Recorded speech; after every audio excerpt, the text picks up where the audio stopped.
Emma, I said don't serve him. The manager's voice sliced through the quiet diner like a cold blade. Her heels clacked sharply against the tile as she pointed toward the man by the door, a tall, worn-looking stranger wrapped in a frayed gray coat. He stood uncertainly, one hand gripping the strap of his duffel bag, the other trembling slightly as he held a glass of water. I just asked for something warm, the man said softly, his voice low and polite. He looked between the women, one glaring, one hesitating. I'll pay you back someday, I promise. Emma stood still for a heartbeat. The fluorescent light flickered across her dark skin, catching the faint sheen of exhaustion on her face. 19 years old, her curly hair pulled into a loose bun under her diner cap. She looked too young to carry so much weariness, and yet too strong to show it. She looked from him to her boss, and something inside her decided. Then I'll cover it, she said quietly. My tips tonight. I'll pay for his meal. The manager narrowed her eyes. You're serious? For him? Emma's tone was calm, steady. He's hungry, that's reason enough. A heavy silence fell, the kind that made even the old clock above the counter seem too loud. The man lowered his gaze, murmuring, You don't have to. But Emma was already writing down an order slip. 1 bowl of tomato soup, extra bread and coffee, black.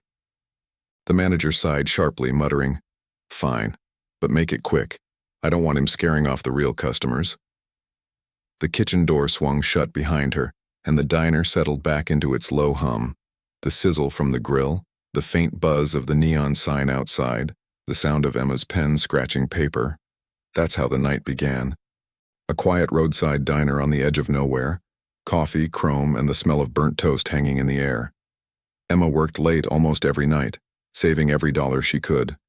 Her mother's medication, her tuition, rent, all of it stacked like invisible weights on her shoulders. She placed the steaming bowl of soup in front of the man. There you go, she said softly. Eat before it gets cold. He stared at it for a moment as if unsure whether to touch it. It's been a while, he said finally, voice low, since someone served me anything hot. Emma smiled faintly, tired but kind. Then tonight's your lucky night. He began to eat slowly with deliberate care, not desperate but grateful. Emma noticed the small details. His hands scarred and rough, but his movements controlled, his posture straight, his eyes calm, intelligent. The kind of eyes that remembered things most people forgot: responsibility, loss, and maybe power. From behind the counter, Emma watched him between refills and table wipes. A couple whispered near the window. 2 truckers scrolled through their phones in silence. Outside, headlights came and went like ghosts across the dark highway. When she brought him more coffee, the man met her gaze. You've got a kind heart, he said. Emma smiled faintly. My mom says it's in the blood. She raised me alone. Always said, kindness doesn't cost much unless you stop giving it. He chuckled, a dry, rusty sound, but real. She sounds like a good woman. She is, Emma said. She just worries too much. He nodded. Mothers do, especially the strong ones. There was something in the way he said it, quiet, measured, like someone who'd once led people, maybe even inspired them. His tone carried weight, though his clothes said otherwise. Emma tilted her head slightly. You talk like someone who used to be in charge. He smiled faintly but didn't answer. When he finished eating, he folded the napkin neatly, placed the spoon exactly across the bowl. That small act, precise, almost military, didn't fit the picture of a man who had nothing. Then he pulled out a worn wallet. Inside were only a few coins. He set them on the table carefully. It's not much, but I said I'd pay. Emma shook her head. You don't owe me anything. He stood, slinging the duffel bag over his shoulder. No, he said softly, meeting her eyes. I do. There was something in that look, a calm certainty that made her chest tighten. As he reached the door, he paused. What's your name? Emma, she said. He nodded slowly as if memorizing it. Emma, he repeated under his breath. That's a name worth remembering. The bell above the door chimed as he stepped out into the night. After he left, the diner felt too still. Emma stood by the counter staring at the coins left behind. They barely added up to $1. Still, she didn't move them. Through the fogged-up window, she could see him walking along the shoulder of the highway, a silhouette framed by passing headlights, steady, purposeful. The old coat hung heavy on his shoulders, but his stride was confident. Something about that didn't fit. The way he moved, the way he spoke, the way his eyes had studied the diner, not like a man lost, but like someone evaluating something he already owned. Emma couldn't explain it, but she felt it deep down, that this wasn't over. Her manager's voice broke the silence. "Next time, don't waste food on strays," she said coldly, flipping the closed sign on the door. Emma didn't answer. She just smiled faintly and went back to wiping the counter. But in her mind, his words echoed. "You've got a kind heart." She didn't know his name. She didn't know his story. But she knew she wouldn't forget him. And though it seemed like an ordinary night, another shift, another act of kindness lost in the noise of the world, something had shifted. Because sometimes the people we help in silence are the ones whose stories rewrite our own. And sometimes, a single bowl of soup becomes the start of a miracle no one sees coming.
The next morning, the diner didn't open. For the first time in years, the neon sign stayed dark, and the regulars who came for their morning coffee found the doors locked with a note that read, "Closed for private inspection." Inside, the air felt heavier than usual. Ms. Green stood by the counter, nervously straightening menus that no one would use. The other employees whispered among themselves, trying to guess what was going on, and then the door opened. He stepped in. The same man Emma had fed days ago, only now he didn't look like someone who had slept under bridges or carried his life in a duffel bag. His gray hair was neatly combed, his beard trimmed. He wore a charcoal suit that fit perfectly, with polished shoes and a quiet confidence that filled the room before he even spoke. Behind him came two men in suits and a woman with a tablet. Assistants, clearly. But it wasn't just the clothes that made people stare. It was the realization, slow, collective, that this man wasn't who they thought he was. Ms. Green blinked, her voice trembling slightly. "Sir, can I help you?" He gave her a calm, polite smile. "I believe you already have. I'm here for a follow-up." Before she could ask what he meant, Mrs. Harper entered through the side door, her pearl earrings gleaming under the fluorescent light. She froze when she saw him. "Mr. Rowan?" she said, startled. You're the new owner," he finished gently. "Yes." The silence that followed was deafening. Even the old clock on the wall seemed to hesitate between ticks. "I recently acquired this chain of diners," he continued, his voice smooth but firm. "Before signing the final papers, I wanted to see what kind of people run them, what kind of hearts keep them alive." Mrs. Harper's face paled. "You mean, that night?" He nodded. "Yes, that night I was here." He looked around the room, the same chrome counters, the same faded booths, and then his eyes found Ms. Green. "I came in hungry, not for food, but for answers." He paused, his gaze steady. "And I got them." Ms. Green swallowed hard. "Sir, But he lifted a hand, calm but commanding. "You don't need to explain. I saw everything I needed to." His eyes softened slightly as he spoke the next words. "There was one person here who didn't see a burden when she looked at me. She saw a man, someone worth a bowl of soup and a kind word." He turned toward Mrs. Harper now. "And then there were those who saw only numbers, who judged worth not by heart but by profit." Mrs. Harper straightened, trying to regain her composure.